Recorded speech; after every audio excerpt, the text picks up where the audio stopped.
I'm typically not a fan of big crossover events, so I was not sure if I was going to check out DCKO, but what really changed my mind was hearing a little bit more about it. This is taking place in a tournament setting where your favorite DC Comics characters are fighting to the death. And I might get into spoilers a little bit in this video, so this is your warning if you want to check it out. And this issue is the setup, and we get a lot in this one issue. So I have not been keeping up with the current Justice League. I did not read the prologue event to this, but you really don't need to. It does a good job of explaining everything that you need to know and just throwing you right into the action. And there's a lot in the story that kind of mirrors the story of Mortal Kombat in a way, with Darkseid as kind of a Shao Kahn type of figure. So essentially, Darkseid is growing a heart inside the Earth that is going to shape and mold everything in his image,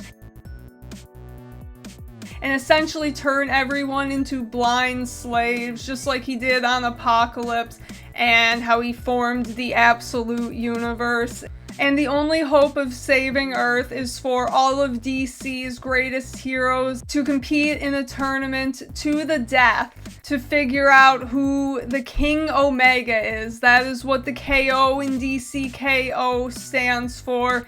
King Omega, and whoever is the King Omega will then be able to shape the universe in their image. So you can see why things would go really bad if villains got out of hand with that power. So you see the build up, what the heroes do in their last 7 days. And one thing that's done in preparation for the tournament, any villain deemed over a level 6 threat was actually sent to the Phantom Zone. So as our tournament begins, everyone is thrown into a battle royale style showdown, and whoever makes it past the finish line essentially makes it to the tournament.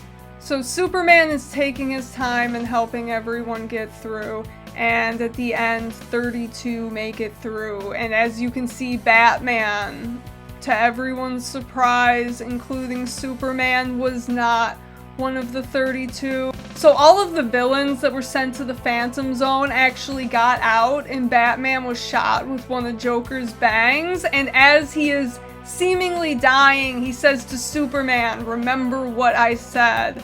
And to me, that kind of calls back to that conversation they had earlier where Batman says it's all a game.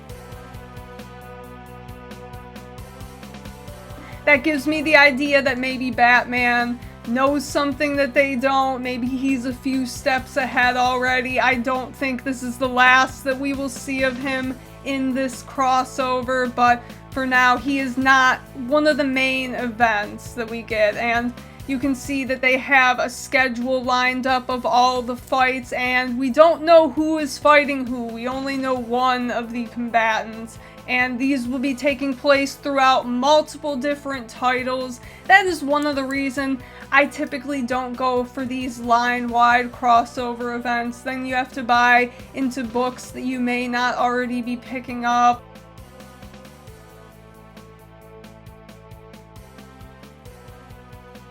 And some are more connected to the story that you're reading than others. Some can be kind of confusing if you aren't already keeping up with the current universe, which I have not been.